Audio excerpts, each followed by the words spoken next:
Bonjour, je m'appelle Hélène Laurenceau et vous écoutez la saison 2 de Dyade Podcast. Une dyade, c'est l'ensemble de deux éléments en interaction. Vie pro et vie perso, voilà deux éléments qu'on tente parfois de séparer. Mais choisir son métier, s'épanouir, changer de vie professionnelle ou créer son entreprise a forcément un impact sur le reste de notre vie. Dans ce podcast, je m'intéresse aux liens que mes invités entretiennent avec leur travail. Est-ce que faire un métier qu'on aime, qu'on a choisi, qu'on a créé parfois, c'est toujours facile et source de bonheur ? Pour ce nouvel épisode, je suis allée rencontrer Laurent chez lui, dans la pièce qu'il a décidé de consacrer à sa nouvelle activité.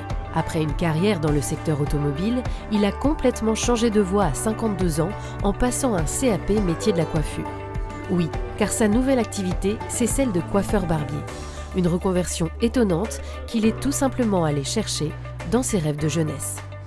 Je m'appelle Laurent, j'ai 54 ans et je suis coiffeur barbier. J'ai choisi la voie commerciale en fait. La voie commerciale parce que à l'époque, quand j'avais 15-16 ans, j'étais plutôt à l'aise pour discuter, pour parler, ça posait pas trop de soucis. Et puis j'aimais bien le contact en fait avec les gens, donc naturellement je me suis dirigé vers ces études-là. À l'époque, puisque je suis très âgé, on était obligé de faire l'armée, donc je suis parti à l'armée à 21 ans.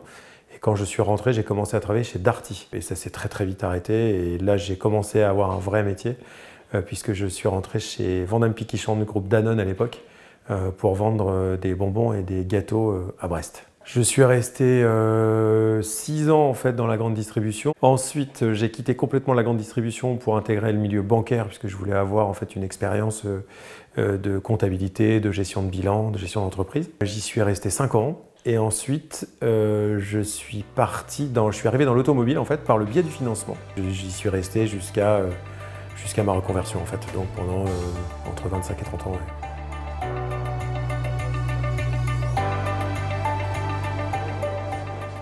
En fait, je me suis toujours créé les opportunités. C'est-à-dire que quand dans une entreprise, j'arrivais au bout d'une mission et que je pensais que je pouvais faire autre chose, j'allais voir mes patrons pour voir si c'était possible de le faire avec eux.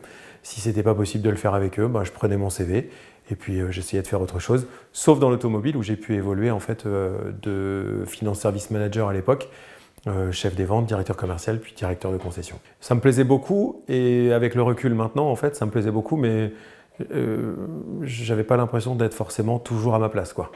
Ça c'est clair. Maintenant, tout ce que j'ai fait dans ma carrière pour arriver effectivement jusque-là, j'ai toujours été plutôt heureux. Ouais. Par contre, avec le recul, je sais que les mauvais choix que j'ai faits à une certaine époque étaient pour les mauvaises raisons. Et c'était plus effectivement, je suis devenu directeur de concession à 34 ans, je ne l'ai pas fait parce que je voulais être directeur de concession à 34 ans pour ce que représentait le métier, mais presque plus, je pense, pour le statut social. Il y a toujours une petite voix qui vous dit que quand vous avez une insatisfaction permanente sur les différentes missions qu'on vous donne, sur même un statut social que vous pouvez avoir, et en ayant une conviction en fait vraiment à l'intérieur que on devrait être ailleurs et faire autre chose peut-être pour soi, on a toujours un doute, quoi. Voilà. Et moi ce doute-là, je l'ai toujours eu en fait. Il y a un moment donné, on est dans un espèce de tourbillon qui fait que de toute façon, le travail appelle le travail, les responsabilités appellent les responsabilités, et on passe finalement un petit peu à côté de tout le reste sans vraiment s'en rendre compte en fait, parce qu'on ne s'arrête pas pour y penser.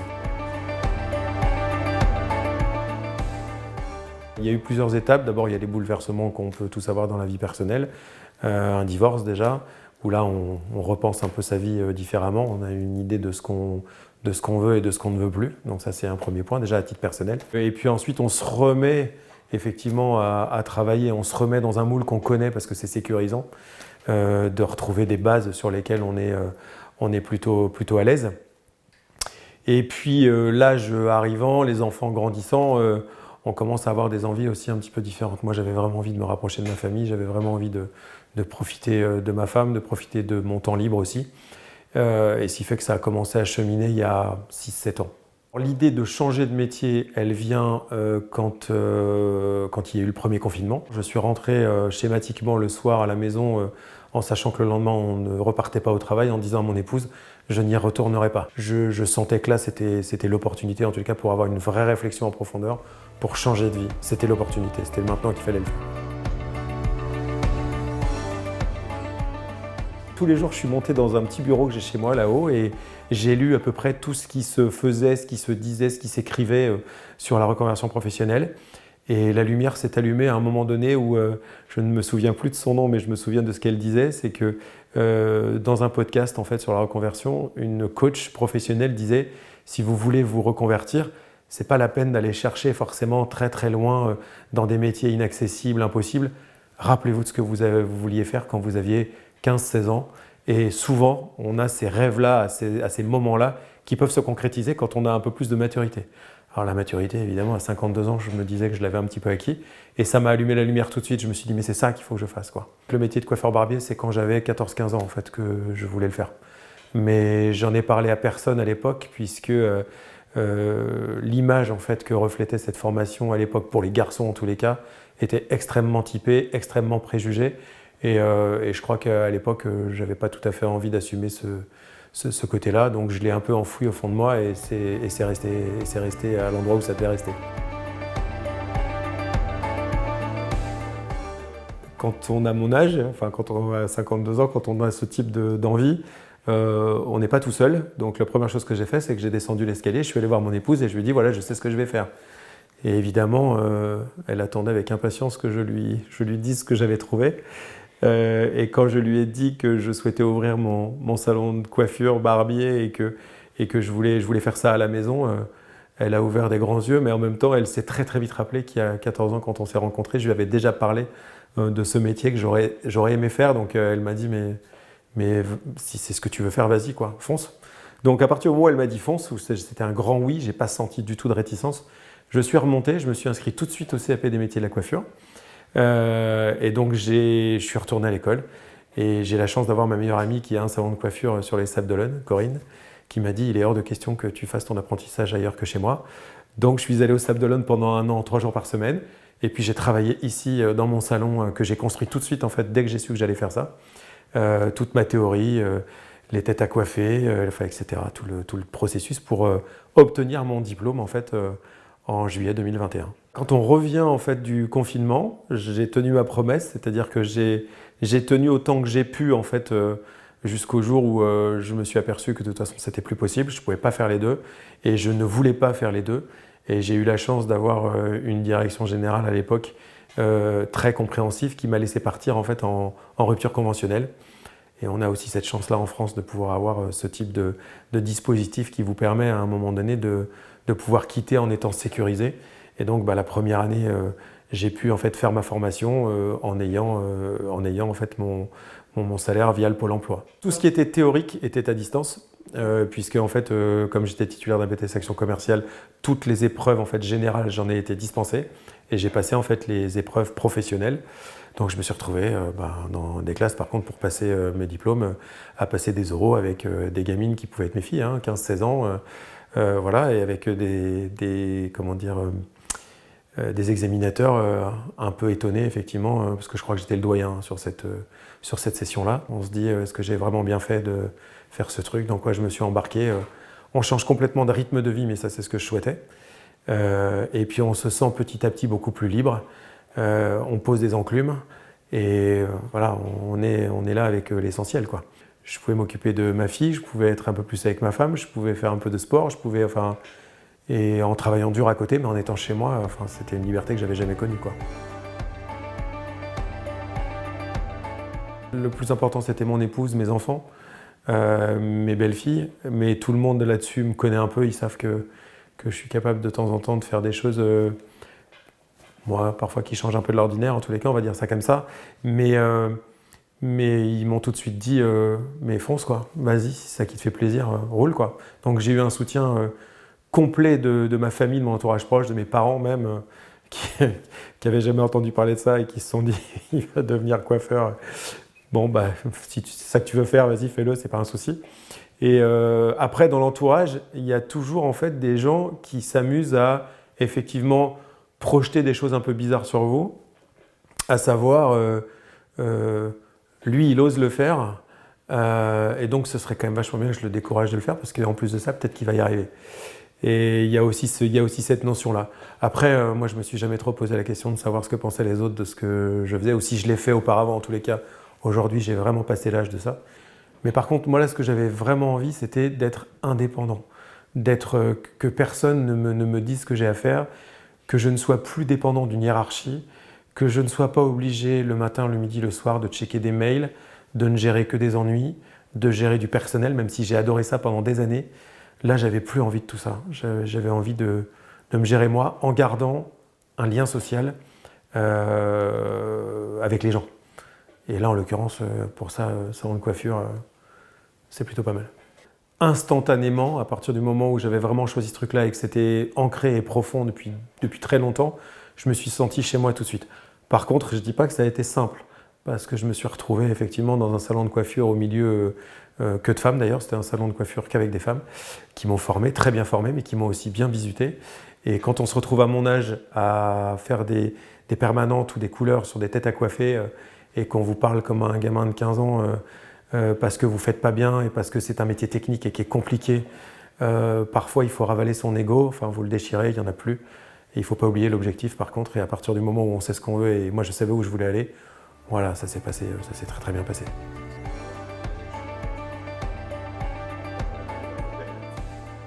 Dans ce salon se sont succédés en fait tous mes amis un peu kamikazes qui sont venus me servir de modèle et qui sont parfois repartis avec des trucs qu'ils n'avaient pas tout à fait demandé, mais qui ont accepté de me faire confiance en tous les cas pour que je progresse. Et voilà, j'ai vraiment travaillé très très dur pendant une année pour qu'aujourd'hui, je l'espère, mes clients repartent de chez moi plutôt contents.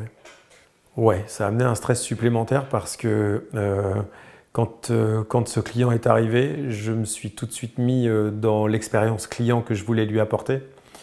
Et j'ai tout de suite vu aussi que le concept que j'avais créé avait un impact en fait sur ce premier client. Quand il est arrivé, je lui ai dit que c'était mon premier client, que j'étais très fier que ce soit mon premier client. Et il a été d'une bienveillance absolue, sachant cela. Et il est reparti avec ce qu'il m'avait demandé sur la tête. Donc ça, c'était plutôt pas mal. Ce qui me stressait aussi, c'était de me dire, si je réussis pas bien, ce client va passer à la caisse, il va passer avec sa carte bleue sur mon TPE, je vais lui faire payer un service et je me dois d'être performant. Donc il faut que ce soit propre et nickel. Donc oui, je me suis mis un stress. Mais très rapidement, j'ai vu aussi que ça se passait plutôt bien, que j'avais bien travaillé. J'ai toujours ce petit stress-là quand même, hein. Quand le client vient, il faut que ma seule angoisse, c'est qu'il reparte en me disant que ce que je lui ai fait ne lui plaît pas. Donc il y a toujours ce petit stress-là, mais rien à voir avec ce que je faisais avant. Et puis aujourd'hui, ça va faire 1 an que je suis installé. J'ai vu plus de 1100 clients en une année. J'ai plus de 350 clients qui sont réguliers. Donc je me suis fait des amis, je me suis fait des relations aujourd'hui de gens qui viennent de manière récurrente et avec qui aujourd'hui on a un vrai lien et un vrai contact, quoi. Je l'ai autofinancé parce que 52 ans, on a déjà une vie un peu de fête et puis voilà, on avait fait un petit peu attention. Donc il a fallu juste en fait créer le salon. Mais en même temps, la création de ce salon, elle s'est faite en allant dans des brocantes, en chinant des meubles, en rénovant des meubles. Après, ce n'était pas forcément une question d'argent. La sécurité était plutôt de se sécuriser sur le mensuel, le récurrent, pour pouvoir en vivre très rapidement. Et c'est très bizarre, mais quand je voulais faire ce métier-là il y a 15 ans, c'est exactement à ça que j'avais pensé. Je voulais être en one-to-one avec mon client. Je voulais que quand il arrive, il ne croise pas le client d'avant, il ne croise pas le client d'après, qu'il ait un moment privilégié, que quand il rentre en fait dans mon salon, il n'ait pas l'impression que je sois sur la montre et qu'il faille qu'il soit reparti au bout de 20 minutes parce que tout de suite le client derrière est arrivé. Et je voulais qu'on vive un moment un peu sympa, qu'on prenne le temps de discuter de ce qu'il voulait. On ne nous demande pas forcément des fois ce qu'on veut. Quand on va dans un salon de coiffure, on le demande tellement rapidement qu'on a le temps de rien, que c'est déjà fini. Moi, je voulais que ce soit un moment un peu sympa où on prend le temps, où même chez les garçons peuvent venir se faire un soin visage, se mettre une serviette chaude sur la figure pour avoir une taille de barbe à l'ancienne, un moment un peu à part, quoi. Et puis le lieu s'y prête aussi, quoi. Ça m'arrive de faire 14-15 rendez-vous dans une journée, c'est 14 personnes différentes, c'est 14 discussions différentes. C'est 14 moments un peu suspendus avec des gens qui ont des sujets de conversation tous plus différents et dilués les uns que les autres.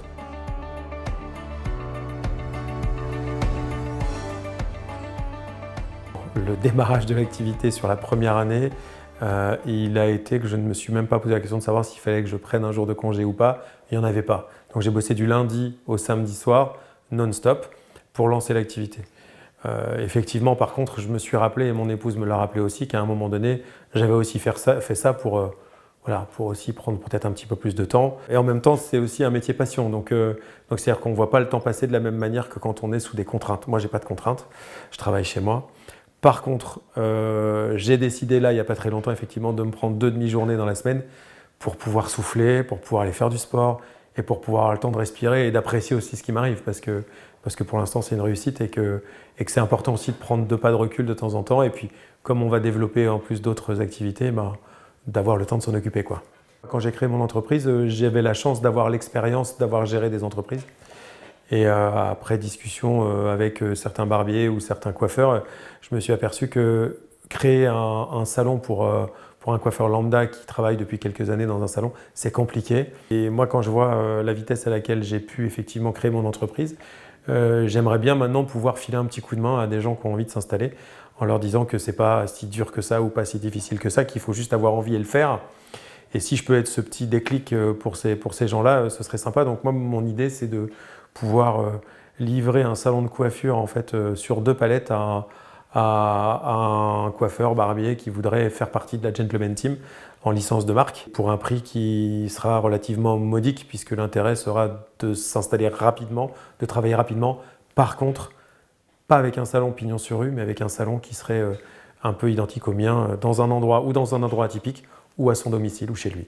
Quand je vois en 1 an ce que j'ai été capable de faire, je me dis que quelqu'un qui est expérimenté dans la coiffure mais qui ne sait pas comment trop faire pour se mettre à son compte, je vais peut-être moi être le déclic qui va l'aider à pouvoir réaliser son rêve aussi, quoi.